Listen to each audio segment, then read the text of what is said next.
전능하사 천지를 만드신 하나님 아버지를 내가 믿사오며 그 외아들 우리 주 예수 그리스도를 믿사오니 이는 성령으로 잉태하사 동정녀 마리아에게 나시고 본디오 빌라도에게 고난을 받으사 십자가에 못 박혀 죽으시고 하늘에 오사 전능하신 하나님 우편에 앉아 계시다가 저리 오사 산 자와 죽은 자를 심판으로 오시리라. 성령을 믿사오며 거룩한 공예와 성도가 서로 교통하는 것과 죄를 사하여 주시는 것과 몸이 다시 사는 것과 영원히 사는 것을 믿사옵나이다. 아멘. 이 시간 함께 부를 찬송은 406장입니다. 찬송가 406장 1절과 4절 하겠습니다. 찬송가 406장 1절과 4절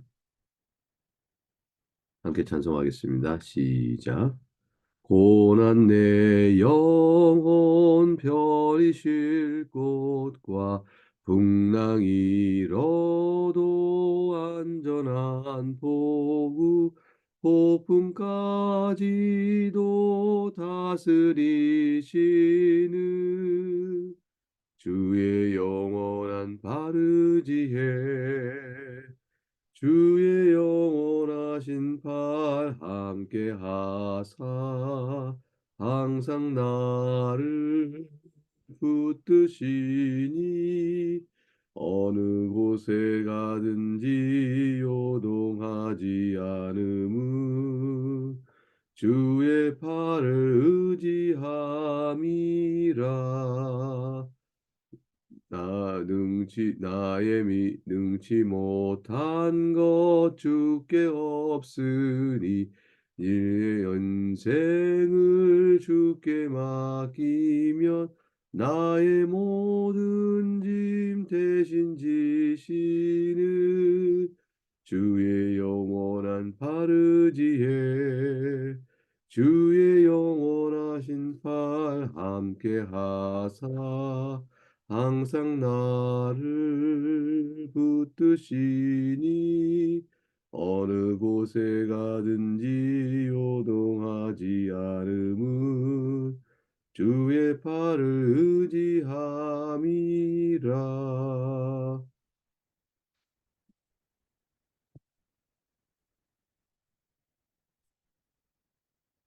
오늘 살필 하나님 복된 하나님 말씀은 욥기 38장 19절에서 38절까지 해당 부분입니다.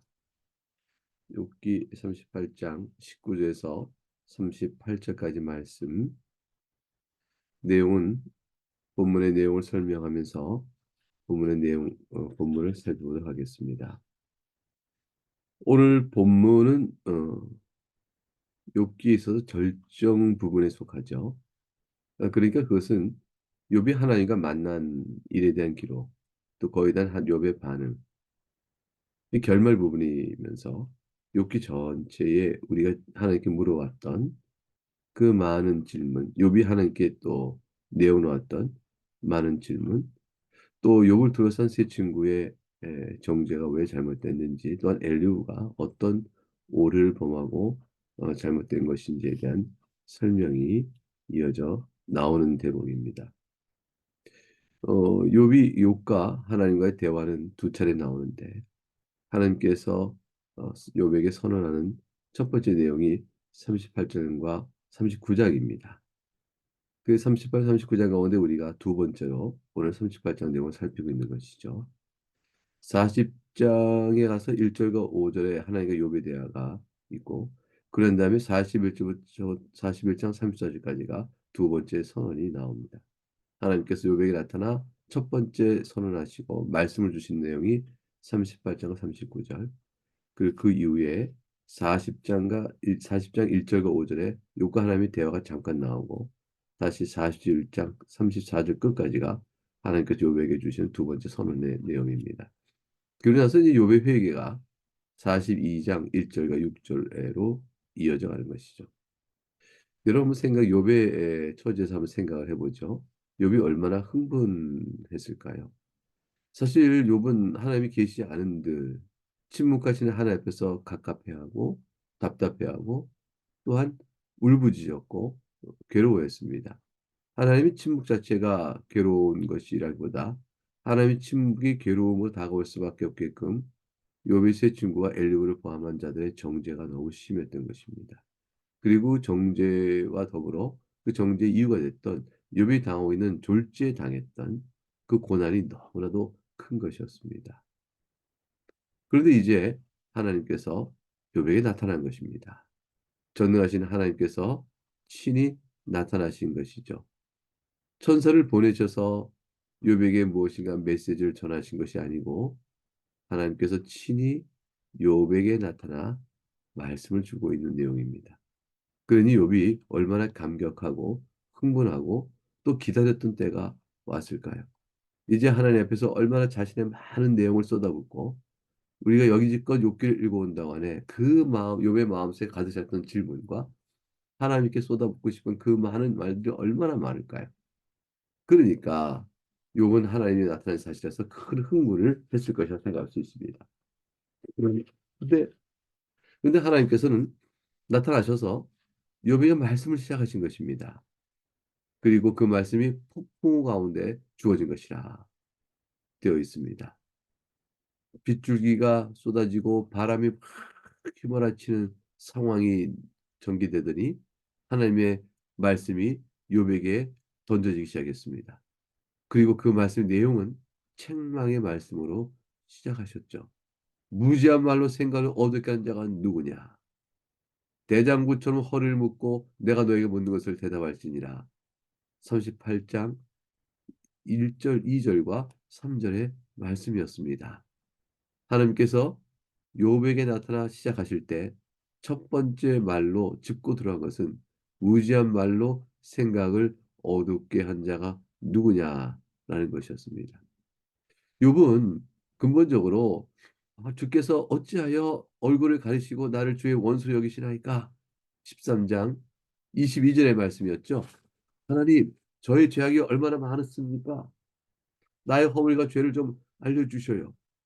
어째 얼굴을 가리시고 나를 주의 원수 여기시나이까? 그렇게 울부짖었습니다. 욥의 전체적인 내용은 사실 거기에 있죠.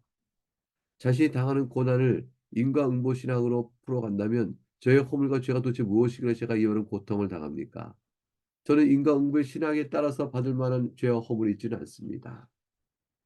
사람 가운데 의인이 없을진데 그러나 사람일진데 인과응보의 신앙을 다닌다면 당해야 될 허물과 죄는 저에게는 없을 것입니다. 오직 의로우심은 하나님 한 분이십니다. 그러나 사람으로서 의인은 없겠사오나 그러나 인과응보의 신앙을 다루실 만한 허물과 죄는 저에게 없습니다.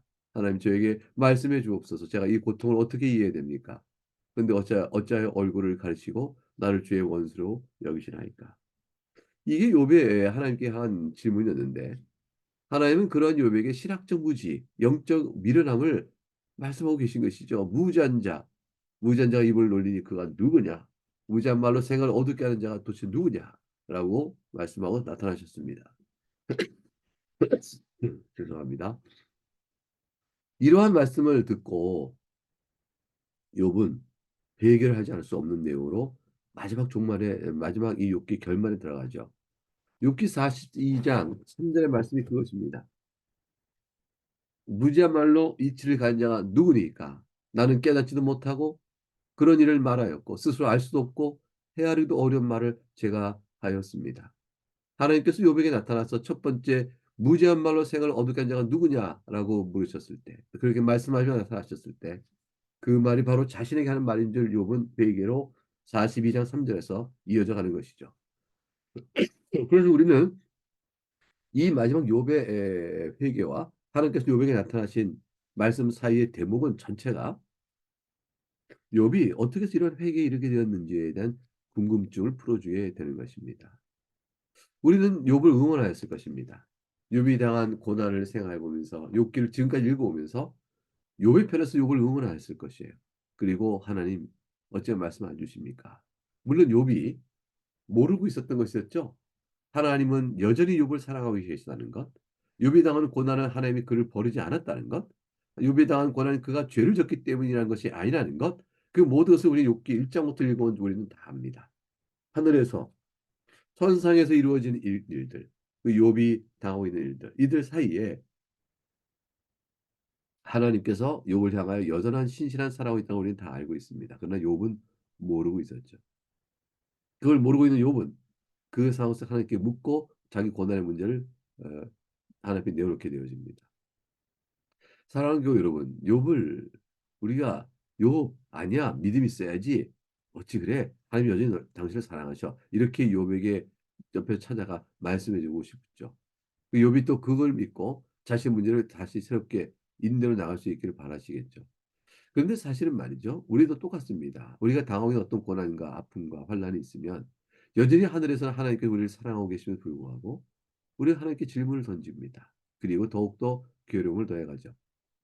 욥은 그런 상황에 똑같이 우리는 욥의 상황에 믿지 못해도 욥과 같은 반응을 보일 터인데 왜냐하면 그리스도의 로 말미암아 하나님께서 죄인인 우리들을 사랑하시고 어떻게 우리를 사랑하셨으며 끝까지 합력할 선을 이루시며 그리스도 안에서 우리를 결코 버리지 아니하신다는 사실을 너무 잘 알고 있는 우리는 이 믿음을 고백하면서도 내가 당한 고난 속에서 욕과 같은 외침과 부르짖음을 우리가 우리 것으로 받을진데 하물며 욥은 얼마나 더 그러겠습니까? 그런 욥은 회개를 합니다. 도대체 회개하게 된 이유가 도대체 무엇일까? 그 과정을 추적하고 깨달아가는 걸음을 이제 시작하는 것이죠. 이제 38장에서 하나님께서는 시작할 때 이렇게 몇 가지 자기에 나타나시기 시작했습니다. 이것은 연결되는 부분이므로 살펴볼 필요가 있겠습니다. 하나님의 답변은 초기 선언에서 천지창조의 신비를 보여줍니다. 그리고 만들어진 우주 만물에 대한 다스림, 통치를 어떻게 통치가 이루어지고 있는지를 보여주십니다. 그리고 그 가운데 하나님의 섭리의 활동이 이루어질 있음을 나타내 보이시면서 이제 그 모든 것과 욥을 비교하기 시작하십니다. 하나님의 절대 주권과 절대 능력과 절대 지혜와 인간의 무능과 그 앞에서 인간의 어리석음을 그 한계를 드러내주고 계십니다. 먼저 어제 살폈던 4절부터 11절 내용에 하나님의 천지창조와 그 천지창조 앞에서 인간의 한계를 말씀하셨습니다. 지구 또는 땅이 창조됐을 때 네가 그것이 어떻게 되었는지 깨닫느냐, 네가 어디 있느냐라고 말씀하셨고 바다를 창조하실 때 그 또한 네가 이 바다의 창조에 대해서 네가 무엇을 아느냐. 바다의 한계를 정하시고 더 이상 아무리 높은 파도랄지라도 땅을 덮지 못하도록 땅과 바다를 나누셨던 창조 사건을 통하여 이 이치가 어떻게 되는지 아느냐고 물으십니다. 그리고 빛에 대하여 말씀하시죠. 아침에 명령하여 빛이 이르고 다시 어둠으로 바뀌어져가는 이 빛의 역사에 대해서 네가 아는가? 라고 말씀합니다. 그리고 바다의 깊은 곳과 땅의 넓은 곳, 그 모든 것을 다스리는 하나님의 통치에 대해서 네가 아는가라고 물으십니다. 이제 19절부터 오늘 우리 살피는 본문이 이어집니다. 같은 맥락으로 하나님께서는 창조주로서 또는 이 만드신 만물의 통치자로서의 자신의 위엄을 나타내 보이고 있습니다. 하나하나 짚어가고 계시죠. 19절부터 21절 주의 말씀입니다. 어느 것이 광명이 있는 곳으로 가는 길이나 어느 것이 흑암으로 있는 곳으로 가는 길이냐? 너는 그의 지경으로 그를 데려갈 수 있느냐? 그의 집으로 가는 길을 알고 있느냐? 네가 아마도 알리라. 네가 그때 태어났으리니 너의 횟수가 많음이니라. 이것은 시니컬하게 말하는 것이죠. 광명이 있는 곳, 어둠이 있는 곳, 빛과 어둠의 경로를 네가 아느냐? 이 빛에서 말씀하신 거예요. 해가 뜨고 지고 빛이 있다가 사라지고 아마 네가 안다고 말하겠지. 21절. 너는 지혜로운 척함으로 안다고 말하겠느냐? 그렇다면 네가 창조 때부터 존재한 나이가 되겠구나. 왜냐하면 이것은 만드신 하나님의 창조 시점에서 그 원리가 드러나므로 네가 그때 태어났으니 너의 횟수가 많음이라. 네가 창조 때부터 태어났어야 알 수 있는 일. 태초에 내가 이 모든 것을 만들 때 네가 그 자리에 있어서 그걸 목격하고 보았느냐? 그렇지 않죠. 그럴 수가 없습니다. 욥이 참 나이가 많구나 라는 말씀은 결국 네가 알지 못하는 말을 안다고 말하는 것이야. 네가 알지 못하지 않느냐. 한계를 지적하고 계신 것이죠. 그런데 참 흥미로운 것은 역설적이에요. 네가 모를 것이라 하고 말씀하시는 하나님의 전능한 초월적 능력이요. 이 세상을 있게끔 하신 분의 그 역사를 네가 아느냐고 지금 욥하고 하찮은 욥하고 대화를 나누셔요.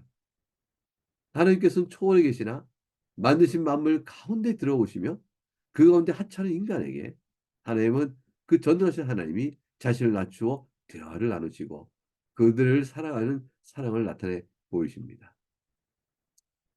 이제 오늘 본문에서 22절부터 30절 말씀은 어떠한 내용을 말씀할까요? 하나님의 말씀을 읽겠습니다. 네가 눈 곳간에 들어갔느냐? 22절이죠. 우박 창고를 보았느냐? 네가 환난 때와 교전과 전쟁의 날을 위하여 이것을 남겨두었노라. 광명이 어느 길로 뻗치며 동풍이 어느 길로 땅에 흩어지느냐? 누가 홍수를 위하여 물길을 터 주었으며 우리와 번개 길을 내어 주었느냐? 누가 사람 없는 땅에 사람 없는 광야에 비를 내리며 황무하고 황폐한 토지를 흡족하게 하여 연한 풀이 돋아나게 하였느냐? 비에게 아비가 있느냐? 이슬 방울은 누가 낳았느냐? 얼음은 누구의 태에서 났느냐? 공중의 서리는 누가 낳았느냐? 물은 돌같이 굳어지고 깊은 바다의 수면은 얼어붙느니라. 하나님께서 만드신 하늘의 기상 상태, 비가 내리고 눈이 오는 모든 일과 관련한 이 기후를 기상을 주관하시는 하나님의 큰 능력을 나타내 보이고 있습니다. 하나님께서는 만드신 창조물 가운데서 비가 필요할 때 비를 내리시고 바람이 불 때 바람을 내주시고 홍수가 일어났을 때 물길이 빠지도록 또 길길을 터주시며 우리와 번개도 하나님께서 주십니다. 이게 하나님께서 다 창조하신 일이죠. 우리는 기상상태 기상관제센터에서 이 모든 것들이 어떻게 해서 그 현상이 일어나 우리에게 비를 주고 또 가뭄을 주고 또 바람이 불고 홍수가 나고 이런 모든 일들이 어떻게 일어나는지를 우리에게 설명해 줍니다. 그러나 그 설명은 하나님께서 만드시고 하나님께서 행하시는 일에 대한 그 일에 대한 이해를 가지고 설명하는 것이지 근원적으로 왜 이런 일이 이때쯤 이렇게 있게 되는지에 대한 하나님의 섭리, 그 섭리를 실행하시는 하나님의 뜻을 설명하는 것은 못 됩니다. 왜 우리에게 가뭄이 있는지 그 과정의 자연적인 과정은 설명할 수 있으나 그 과정이 왜 발생하여 우리에게 다가오는지에 대한 근본 이유는 설명할 수가 없습니다. 왜냐하면 그것은 목적성과 관계된 것이거든요. 왜 이런 일이 있습니까? 하나님께서 어떤 뜻을 위하여 그 일이 있게끔 하십니까? 하나님의 섭리는 다 목적성을 갖고 있기 때문에 그것은 누구도 설명 못합니다. 하나님께서는 이중적으로 모르시는 것이죠. 욥에게 그 목적을 아느냐는 하나님의 섭리, 지혜 문제와 관련 물으시고 그러나 그 현상을 창조하셨던 원리를 네가 알 수 있겠느냐라고 물으십니다. 아무도 이 질문 앞에 예, 우리가 할 수 있을 것 같은데요. 우리가 과학이 있습니다라고 말할 수 있는 자가 있다면 하나님은 그 과학으로 못 푸는 것을 다시 물으실 거예요. 욥에게 물었던 질문보다 더 큰 질문, 더 어려운 질문, 더 심오한 질문, 우리가 끝내 모르는 질문은 얼마든지 있죠. 생명이 어떻게 흙 가운데서 내가 숨결을 불어넣어 만들었는지 네가 아느냐? 이 질문 앞에 인간은 답을 못합니다. 진화론으로 무엇인가 설명한다고 하지만 그것은 자연 법칙이 진화론과 대적하고 거슬리고 있다는 사실을 애써 외면하며 말하고 있는 헛된 가설이기 때문에 그것은 답이 되지 않습니다. 이제 31절부터 내용을 보겠습니다. 별자리에 관하여 우주의 모든 경로와 질서, 우주 천문학적 지식이 네게 있느냐고 물으시는 거죠. 31절 주의 말씀입니다. 네가 묘성을 메어 묶을 수 있으며 삼성의 띠를 풀 수 있겠느냐. 너는 별자리들을 각각 제때 이끌어낼 수 있으며 북두성을 다른 별에게로 이끌어갈 수 있겠느냐. 네가 하늘의 궤도를 아느냐. 하늘로 하여금 그 법칙을 땅에 베풀게 하겠느냐. 내가 네가 목소리를 구름에까지 높여 넘치는 물이 네게 덮이게 하겠느냐. 네가 번개를 보내어 가게 하되 번개가 네게 우리가 여기 있나이다 하게 하겠느냐. 가슴속에 지혜는 누가 준 것이냐. 수탉에게 슬기를 준 자는 누구냐. 누가 지혜로 구름의 수를 세겠느냐. 누가 하늘의 물주머니를 기울이겠느냐. 티끌이 땅 덩어리를 이루며 흙덩이가 서로 붙게 하겠느냐. 하나님의 말씀입니다. 하나님께서는 무엇을 말씀하시죠? 천문학적이고 우주 물리적인 법칙에 대하여 쭉 네가 아는 것이 무엇이 있느냐 말씀하시고 이 지구에 있는 기상 상태의 변화들에 대해서 네가 무엇을 알 수 있겠냐 하시고 잠시 점점점 내려오십니다. 네 가슴 속에 지혜가 있다면 누가 준 것이냐? 이거는 어마어마한 말씀이죠. 오늘날 현대 과학이 점점점 세상에 오묘한 설계적 지시를 보게 됩니다. 이건 설계자가 있어야 있는 이 복잡한 모든 특정한 목표를 향하여 기능할 수 있도록 복잡하게 설계된 것이니 이것은 저절로 생길 수가 없다라고 말하면서 그 다음에 나오는 질문은 뭐냐면 그럼 이 설계의 정보는 어디로부터 왔는가? 이 설계에 담겨 있는 많은 지혜는 어디로부터 온 것이냐? 하나님이 그걸 물으시는 것입니다. 그 지혜를 보고 탐복할 때 네 가슴 속에 그 사실을 아는 너의 지혜는 누가 준 것이냐? 자연 속에 있는 정보를 읽어내는 정보의 능력은 또한 내게 있으니 이 모든 것들은 어디로부터 온 것일까요? 자연 스스로가 준 것일까? 하나님 말씀하십니다. 숱하게 슬게 준 자가 누구냐? 점점 작은 것을 얘기하시죠. 그리고 다시 하늘로 끌어올리십니다. 누가 지혜로 구름의 수를 세겠으며 하늘의 물줄을 기울이어 비를 내리게 하겠느냐? 티끌이 덩어리와 흙덩어리 서로 붙게 하게는 이 자연 물리적 화학적 법칙들에 대해서 하나님 슬며시 짚어내십니다. 이 모든 것들이 그대로 그냥 있게 되는 것이겠느냐? 너는 답하라. 하나님께서 내가 만들었고 내가 만들었는데 이것을 이루었느니라. 오늘 본문의 내용은 결국 이것입니다. 이 모든 말에 답을 할 수 없다면 잠잠하라. 잠잠하라. 무지한 말로 이치를 가리는 자. 생각을 어둡게 하는 자. 그런 자가 누구냐? 이렇게 물으시는 것이죠. 하나님의 이 나타나심과 이 물으심 자체는 결국은 욥으로 하여금 회개에게로 나가야 하는 엄청난 존엄과 위험이었습니다. 사랑하는 교회 여러분, 하나님께서는 욥에게 구체적인 답들을 안 주시고 하나님의 전능성과 그의 위엄과 주권과 통치 이 모든 것들을 나타내 보이시고 욥에게 물어보시는 이 모든 하나님의 선언적인 설명들은 욥의 질문에 대한 답이 되겠습니까? 답이 될까요? 여러분 어떻게 생각하세요? 욥은 이 모든 말씀을 답으로 받고 있습니다. 왜 그럴까요? 이 모든 말에 답을 할 수 없다면 잠잠하라. 그 메시지를 주고 있기 때문입니다. 나는 하나님이라. 너는 피조물이니라. 이 사실에서 인생의 모든 문제는 답을 얻어야 하는 것입니다. 욥은 하나님께서는 그를 사랑하고 계셨습니다. 욥은 고난 속에 있습니다. 그러나 욥은 하나님 전능하신 하나님 앞에서 나는 피조물이다라는 사실 앞에서 사실을 두고 답을 얻어야 했습니다. 그것이 궁극적인 신앙입니다. 하나님은 여전히 욥을 사랑하고 계십니다. 사랑하는 여러분, 우리에게도 그러합니다. 같이 기도하겠습니다. 하나님 아버지 감사합니다. 주의 사랑으로 오늘도 이 아침에 나와 기도하며 또 우리의 사정을 하시는 주 앞에 머리를 숙입니다. 욥의 모든 형편을 아시는 주님, 그리고 오늘 그 답을 풀어주시는 가운데 어제와 오늘에 이르러 앞으로도 계속적으로 이르러 하나님 앞에서 우리가 잠잠하라 말씀하시는 그 선언적인 메시지를 보게 되어집니다. 그 속에 담겨 있는 신앙의 모든 것들을 저희가 깨닫고 주 앞에 감사와 찬송을 나가는 저희가 되게 하여 주옵소서. 사랑하는 교우들의 오늘 하루도 지켜주시고 그들의 하루의 연약함을 하나님 살펴주시며 불쌍히 여겨주시고 자비로 인자함으로 주의 뜻을 나타내 보이시고 이끌어 주시옵소서. 교회의 선거를 통하여 장로님 두 분을 세우게 하심을 감사합니다. 김병덕 피택 장로님이 되시고 또 이주은 피택 장로님이 되시는 이 과정의 절차를 통해서 나그네 교회가 선히 잘 서게 해주시고 오늘 또 날씨가 춥고 어려운데 이 가운데 또 이전에 교회 사무실과 하는 이사 이전의 일이 있습니다.